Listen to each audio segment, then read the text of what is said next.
Since it's the Shir before Rosh Hashanah, next week, Sunday night, is already Rosh Hashanah. So I wanted to speak a little bit about the Shofar Gadol. It says that famous pasuk we say in Musaf of Rosh Hashanah, Vaya b'yemahu yitaka b'Shofar Gadol. The Moshiach comes, he will blow with a great shofar, and those that are lost in the land of Asher, those that are stuck in the land of Mitzrayim, will come and bow down to Hashem in the holy mountain of Yerushalayim. Now, there's a lot to speak about the Shofar Gadol. I'll be very honest with you. I'm going to really just scratch the surface. I didn't have time to get into it in a very deep way. We have, first of all, a few psukim that speak about it. We say them in the Musaf of Rosh Hashanah. We say that when the Moshiach will come, we'll hear the great Shofar, Chizkiah Shofar Tishmo. Another pasuk, Hashem Elokim Yizkav Holach B'Saris Teimon. There's various psukim speaking about the Shofar Gadol. Chassidus also speaks a lot about it. The relevance in halacha to Rosh Hashanah is that the Rab Sa'di Goyen brought 10 reasons, things to have in mind for the 10 reasons of Tkiyah Shofar. I think the last two of them is that it says 10 things is that when you blow the shofar, the idea of, I don't know what he says, but there's the idea of coronating the Eibusher as king, to remember the shofar of Matan Torah, the so on and so forth. So one of the last two things he says is to remember of the shofar the Eibusher will blow by Kibbutz Galus when we'll gather in the exiles, and to remember the shofar of Tchias HaMesim. It's actually also Negei Halacha, because we have the way we blow the shofar on Rosh Hashanah, the way it's set up is that we blow the shofar right after Musaf, right after Kriyas HaTorah, right before Musaf. Technically, the blowing of the shofar really is supposed to be done during Musaf.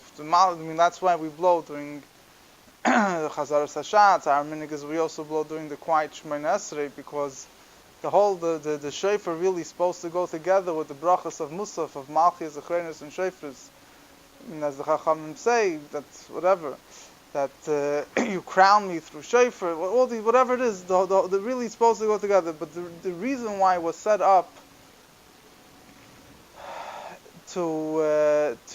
but the way we set it up is that we blow shofar before Musaf as well. That the main blowing of the shofar is before Musaf, and then we blow shofar again during Tefillah. So why do we blow shofar again? Why was it set up that the main blowing of the shofar is before Musaf? As it says, in order to mix up the Satan. That the Satan should already get confused when it comes to the shofar, when he hears, in other words, you want it before you start Musaf, you want the Satan already to be, not to lose his, take the fight out of him, as they say. He should be worried about himself. So therefore, you already blow shofar before Musaf, so the time, even though in Indian, even though the truth is halachically, be'etzim, we're more yoitza with the tkiyas that you blow before Musaf, because that's when you make the brach and everything, but ideally, that shofar really belongs during Musaf. You blow beforehand, so that to mix up the Satan, so you shouldn't bother you during Shemoneh Esrei. Now, what is the Satan getting mixed up about? What is he getting la'arviv, to confuse him, to confound him? So there's various explanations. The simple explanation, one of the straightforward explanations, you blow the shofar, the Yidden are awakened in Shuvah, that the Satan sees how Didin are Nesered, he gets to tumult, he loses his, he was so sure that he had what to say about the Jewish people, now he sees it's, that Didin are doing tshuva, he gets nervous. But there's a Taisus brings down that when the Satan hears the shofar, he gets worried, because he knows that when Mashiach will be his end. And what's going to signal the arrival of Mashiach? The sound of the shofar. So he gets very worried. He says, he starts worrying about himself. If he's scared for his life, he doesn't really have the stamina that's needed to go and fight, to be mekater, say negative things about Yidden. So this is Pashat. In other words, the connection of the Shofar with Moshiach plays itself out in halacha and in the way we blow the Shofar and the way it's set up. We try to confuse the Satan. It's like this: once you blow the Shofar, then he's in ganzen Satumel. So then by Musaf, he's completely he completely loses himself. The stam interesting word I've seen that the question could have many answers, but this particular answer is good to keep in mind. The question is: a Satan hears the Shofar every single year Rosh Hashanah, and every single year he's afraid, today I'm going to be wiped out. And that's a separate thing. So the word is, so every year he hears the same thing, and so you're blowing this time again. What are the chances that this time is going to happen? I mean, the truth is that I mentioned in the past, logically, really, something that's supposed to happen, more times have passed where it didn't happen, more of a chance that as time goes on it will happen. But anyway, the word is that the sudden Taka believes when he Taka takes it serious. He hears the Shofar, Mashiach is coming. He doesn't have we have the he doesn't have the Yetzer Hara. The Satan doesn't have the Yetzer Hara. We have a Yetzer Hara, so he tries to put us to sleep. Satan doesn't have Yetzer Hara. He takes it seriously. I think the first stance also my answer. Huh? Snake doesn't kill him. Scorpion. Now, the various nekudas about the Shofar of Mashiach, but just to start with the basics, there are two. We brought down in Psukim about it. There'll be sound a great Shofar. So there's two ways of learning. One way of learning is that it's not a literal thing that there'll be a big sound of Shofar that will be blown, but a number of Mefarshim would explain that the miracles of Kibbutz Goliath, in gathering the exiles and Tchias HaMeis and resurrection of the dead will be so great that it will be as if there was a great sound blown throughout the whole world. You understand? It's figuratively speaking that it will be Ki'ilu a Shofar Gadol is blown.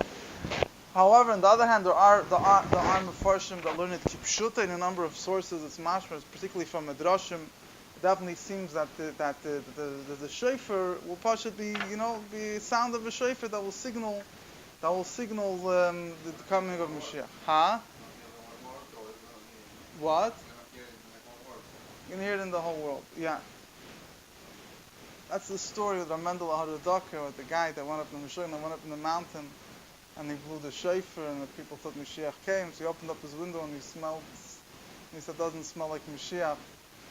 So later they found out that it was a Meshuggah that went up on top of the mountain and blew a shofar. So they Chassidim asked, why did he have to open up the window to smell outside? Because in his room, he was always the ear of Moshiach. Even if it doesn't have the power to sound the whole world, it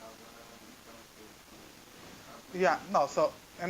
But I'm saying, so if you could go with the simple pshat of Mefarshim, doesn't mean a literal shofar. It means it'll be famous. Al Rebbe said Mashiach would come with the Stein in the Gazette and all the newspapers. All the newspapers that the Al Rebbe says will have Mashiach. That will be spread out throughout the whole world. Now there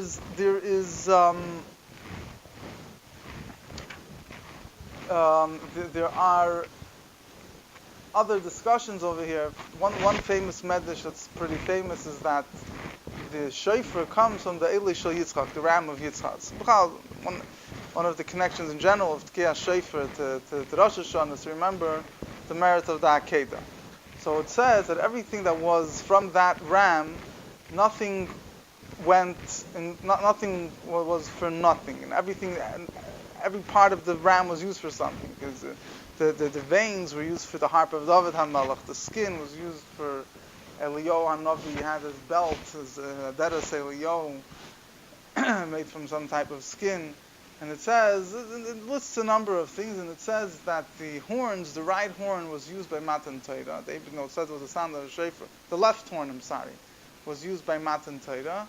And the right horn will be blown when Moshiach will come. You already see that obviously there's a mile over it. The shofar that will be blown when Moshiach will come regarding the shofar that will be blown by Matan Torah. Now, what's pshat exactly in this? So you have a Ramban. He asks a question. He said he doesn't understand. The ram of Yitzchak was completely burnt up.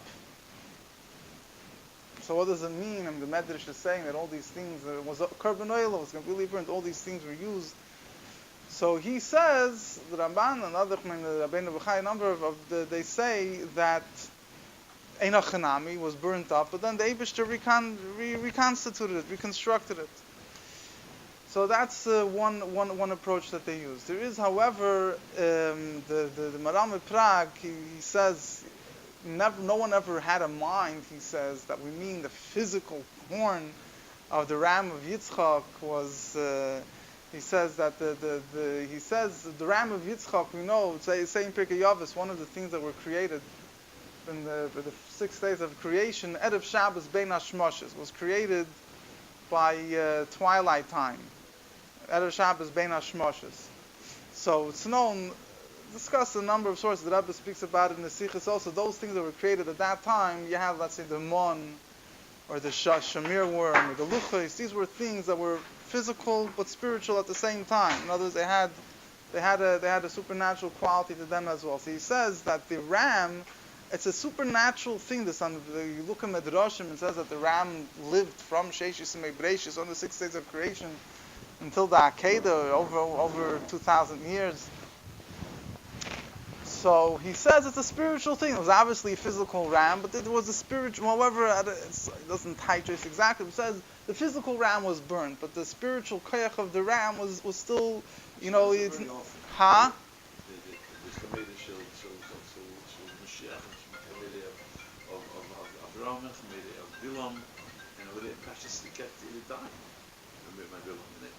You mean the Chamoira of Moshe, the same Chamoira of Avram, the same Chamoira of Moshe. But I'm saying in all these things, you're always going to have two different... Huh? That was the same Chamoir? That was Msamed al-Umas? So, there's always going to be, in these types of Agad, there's always going to have those that explain it literally, that it's a miracle. Those that explain it, that it's conceptually, that it's... So, he says no one ever thought that it means a physical shofar, it's a spiritual shofar, good.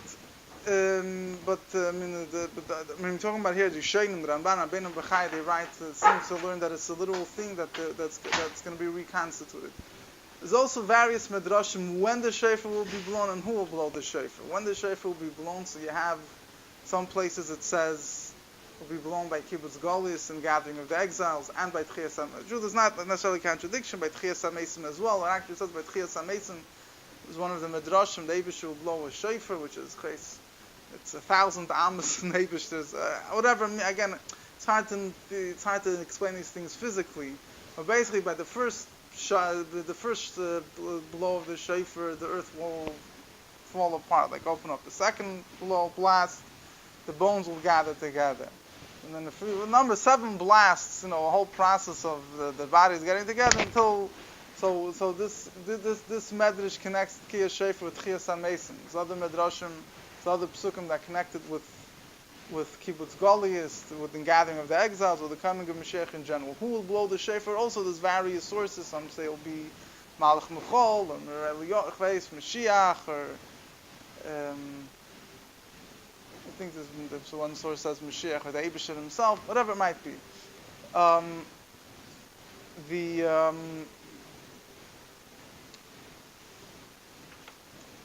The Chassidus speaks a lot about this also, but before I get to before I get to Chassidus, I just wanted to say the interesting thing, maybe I'll say it after we say the word of Chassidus, is that, first of all, the Rebbe spoke about the last Rosh Hashanah Maimer that was Zeichet Rebbe's Nagia so far was a Maimer discussing, was in the beginning of Tavshin Chav Ches. Tavshin Chav Ches was after the 6-day war. And then the Rebbe spoke a few Maimorim over here regarding the Shofar Gadol. And the Rebbe spoke I didn't have a chance to learn it very well now. But the Rebbe spoke a lot about the Rebbe spoke, it was also a Sikha, the Rebbe spoke about it, Barichas, about the miracles of the Six-Day War. And interesting, the whole Sikha, the Rebbe had my modern then. Had 3 my modern, we talk of a Shofar Gadol. The Rebbe said that you have in Chassidus speaks, the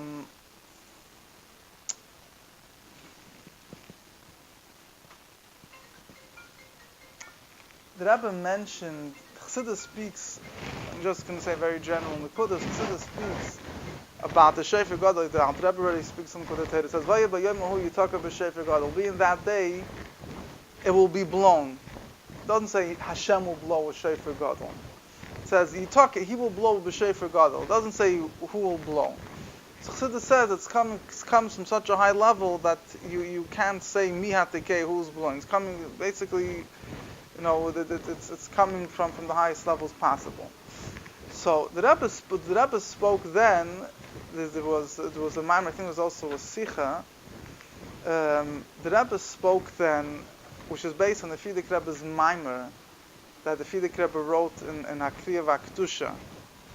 That the Fidik Rebbe writes, he brings 2 psukim that about the blowing of the shofar that will be before Moshiach comes. He says one pasuk is Hashem Elokim HaShofar Yiska V'Olach B'Saris Teimon. The Eibush will blow the shofar and will go with the saris, the storms of Teimon. And this pasuk says a name of the Eibush, Hashem Elokim, the Eibush will blow shofar. Another pasuk says V'Yomahu Yitaka B'Shofar Gadol. Doesn't say the Eibush will blow. It says he will blow with the shofar Gadol. So he basically says, and the way that Rebbe interpreted these events, Rebbe says that as a preparation to Mashiach, there were 2 major events. One was a very traumatic, a very, the terrible event that was in of Gevura. And the other thing, so the Rebbe basically said it was the Holocaust and the Six-Day War, to put it simple. The Holocaust was an awakening call, but in a very, very terrible way. I mean, Bisman HaGolus, there's no no words that could even put the tragedy of the Holocaust. But then that was, Fidik Rebbe was writing the Maramah during the time of the Holocaust. That was, the Eibusher was V'Holach B'Saris Teimon. There was terrible winds and dust.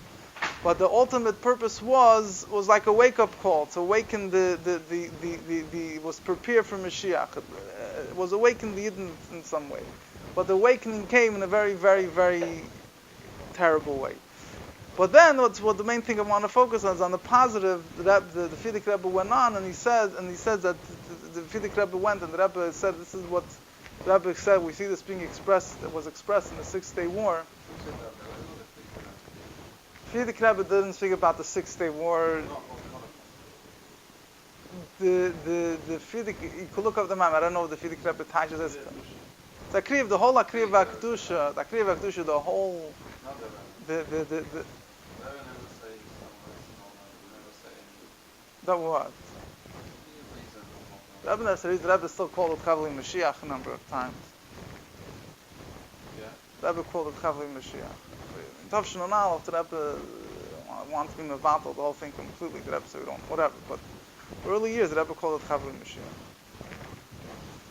So basically, the Fidik Rebbe, you can look up the Lashon. Fidik Rebbe writes Bekitz, he doesn't type, but he says the whole Akriya Vaktusha was written during that time. Fidik Rebbe was saying this is Chavli Mashiach, that it's a wake-up call for even America to do Torah mitzvahs. Very, very, very powerful words. So he says that after this negative wake-up call, there will be a wake-up call in a very, very positive, loving way, and that it's not going to force Eden out of Galus, but it will awaken within them the desire that they should go out of Galus. So he says that in order to awaken every single Yid, to awaken this Nekudas Hayadis, to awaken this Pintal Yid, obviously the awakening has to come from a very, very high level. Any level Chassidus calls Giluyim, any level spiritual level above still has some limitation how much it could affect this physical world. But in order to awaken, every single yid, so then it has to come from basically a level that can't be defined by a level. There's no name. Kabbalah explains when you have names of the Eibishter, it's a certain level that's being discussed. But then there's Anoichi. Anoichi, the word Anoichi has no Kedusha, it's Hashem Himself. But Hashem Himself can't be defined by any word. So basically the awakening call comes from the Eibishter Himself. And that awakens even those that are completely lost. So in these Maimorim, the Rebbe was explaining that the Rebbe was not negating the physical manifestation of a Shofar Gadol, but the Rebbe was definitely explaining the idea of a Shofar Gadol within the context of a very strong inner awakening. It's in other words, events that happen that awaken the Pintel Yid inside every Yid. And the Rebbe spoke by Arichas, the Sichos then, that by the 6-day war, the Rebbe said, you had Jews living in America then, or around the world, who were completely in a revealed way. You didn't see that they were keeping Torah mitzvahs. But nevertheless, it's before the war, and particularly after the war. You had Jews that came from America to Israel before the war because they wanted to help. They felt that the Jewish people were a threat for Rachmana litzlan, of whatever the threats were being made. So they wanted to go and be with them, help them. And particularly after the war, during the war, the miracles that happened awakened all the Yidden in the whole world. So the Rebbe says this is at least the beginning, whatever you want to call it, the Shofar Gadol of this of this call, that it's awakening the pneumius of every single Yid. And the Rebbe said, the Rebbe pointed out, V'lishtachol Hashem bar HaKodesh b'Yerushalayim. I mean, the Rebbe didn't, I don't know if the Rebbe taiches clearly, but in other words, it was connected with the Har HaBayis, that they got back to the temple. But what the Rebbe was saying was an awakening call that expressed itself in a very clear, so to say, religious way. In other words, right after the war, there was a very strong religious awakening. It wasn't an awakening phase. The other things that happened throughout Jewish history that awakened the Jewish people wasn't necessarily that they felt that it's connected with to bow down in front of Hashem, Bar HaKodesh b'Yerushalayim, in Yerushalayim. So the Rebbe spoke Barichas in the Sichos. It was very interesting that the Rebbe explained this was the Indian of the 6-day war.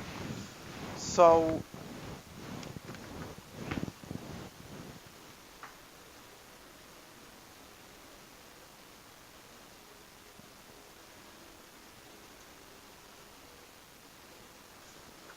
the Rebbe, in the Maimon, the Rebbe was Magia for Rosh Hashanah, Tavshin Beis. The Rebbe speaks there, but the Rebbe says a very interesting word. The Rebbe says that a shofar is, on one end, it's narrow. The famous word that Chassidus says, that the idea of shofar brings out the concept, from the narrowness, from the straits, he calls out to Hashem. And the Eibusher answers him in merchav, in expansiveness and wideness. One end of the shofar is narrow, and the other end of the shofar is wider. And that's when you dafka through blowing through the narrow sound, from the narrow end, it brings out, the sound at the other end. So he says that basically, Chassidus usually explains that through the bittul, the idea of blowing the shofar, the idea of the bittul of the Yidden, through the Yidden making themselves in a state of bittul, like they feel that they're in a meitzah, in a narrow strait, that brings out the merchav, the spiritual wideness that's drawn down through the shofar. But the Rebbe says an interesting thing. He says that the etzem fact that there's a oivdim and yidochim beretz Sasha, in other words, the kavon and the fact that Yidden got stuck in Golus, so lost in Golus, which the whole kavon of that is that through this strait, you think about it, the Jews don't even know that they're Jews, and they're so cut off from their source, is that this should awaken this fact that they're in that the Golus is so now, that itself draws down the Gili of the Shofar Gadol. That itself draws down the revelation of Moshiach. So, and then the Rebbe gave it, when the Hero of the Maimon is even more interesting. The Rebbe says that a Yid has to realize that his whole avoid, the true bittul is that a Yid realizes that his whole avoid, the tutuv is nothing. It's if he thinks that through his avodah that he does something, you know, that he has to feel, everything is being done mitzad Eibush. That he himself, is complete bittul, that he doesn't feel that he has any, that it's, he's being mavatal himself. So the Rebbe says, that the avodah at the end of Golus is that a person has to have the recognition that everything that he's accomplishing through his avodah is not coming from him, it's not coming from his milas. It's coming from the nesinas koyach mo maila. He says a person could think that if he looks at himself that he's a nothing, like the narrow end of the shofar, so he'll, how does bittul work with self-confidence, So the Rebbe says it doesn't, on the contrary, it doesn't cause him to be any weaker in his avodah. But on the contrary, when his whatever he does is based on himself, so then it's limited to his understanding, to his capabilities. But when he recognizes it comes from the Eibishter, so then it's not coming mitzad his koiches. He doesn't mitzad the koiches of Elokus. This is a concept explained in other Maimorim of the Rebbe, that at the end of Galus, the avodah that a Yid does is, if you think about it, it's not shaykh for you to do his avodah. The avodah is coming mitzad the Eibishter. It's in a certain sense, it's the ultimate bittul of the Yid, that whatever he's doing, it's not coming mitzad his capabilities at all, mitzad Eibishter's capabilities. So that, the Rebbe explains, that a Yid, that's in the avoid of a Yid, that's what it means that he should put himself in a meitzar, he should put himself in a straight, meaning that he should come to recognition that he's completely nothing. And that draws down the highest revelations. That draws down, so I'm saying as a joke, when you do no avodah, when you realize that we're in Golos, that itself draws out, you'd have to think about it, but in other words, the fact that we're nothing, that itself draws down brings out the Shofar Gadol. Anyway, yeah, but I just wanted to finish off with two vertlach, and it's connected with what we spoke about before, that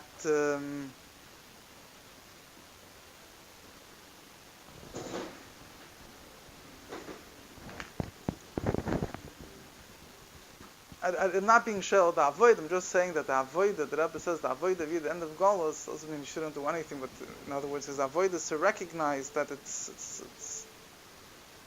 the Pearl Mamish is, it's a very interesting way of putting it. There's a two vertlach here. First of all, the truth is the same, more or less same thing as Chassidus says, but there's Rab Tzadok HaKohen and others, they speak about the Shofar Gadol. So he writes that when Moshiach will come, every single year, even the Shoim Gemurim will be awakened. Now people say, someone was speaking to someone last night, during the Holocaust, he had people that were anti-religious betachlis. But when the Nazis tried to force them to do something, they had Mesiras Nefesh. In other words, there's a certain. So in other words, there's the Shofar Gadol of Moshiach means the awakening of the Nekudas Hayadus, even by, the people that it seems that are at most distant. There's another word I want to finish off with. The Rebbe said, these sikhs that we're already hearing the Shofar of Moshiach, at least, the beginning of it. There was a word that the Yidah Kodesh Amshishcha said that he hears the Shofar Gadol of Moshiach. Davnei Nezer asked the guy, one of he was the Kotz can get and everything. They all trace their teachings back to Pshishcha, the Talmud. So Davnei Nezer of Sochachov, one of the famous Polish Rebbes, he asked the question. He said, "What's pshat? You hear the Shofar of Moshiach? We don't hear the Shofar of Moshiach." So he said an interesting thing. He said that the Zohar, if you look through the Zohar, there are three different places the Zohar gives times for Mashiach. One is in the year Tach V'Tat, 1648, in Rahman al-Islam, they had Polnitzky's massacres. The other case was Tov Reish, year 600 in the Hebrew calendar. And the other year was Tov Reish Samach Vav. That's the Rebbe Rashab. It's one of the reasons he said the Hemshech was connected with this case. So he says each case was true, and there's four worlds: Atzilus, Bria, Tzira, and Asiya. So the three kitzim in the Zohar, one is for Atzilus, Bria, Tzira. He said the kates and Asiya were still We're still waiting for it to materialize. So he said that the Yidah Kodesh Lamaila in the higher worlds already have the Shofar Shal Moshiach. In other words, and as in all these kids and end times, spiritually, in spiritual worlds, the revelation of Mashiach was coming more and more down. But we need to hear the Shofar of Mashiach Ba'asiyah, physically, down here. So, Yehi Ratzon, should we take it from Yad Mamish? Like, from the Ksirach Simateva, Shana Teva Mesukah.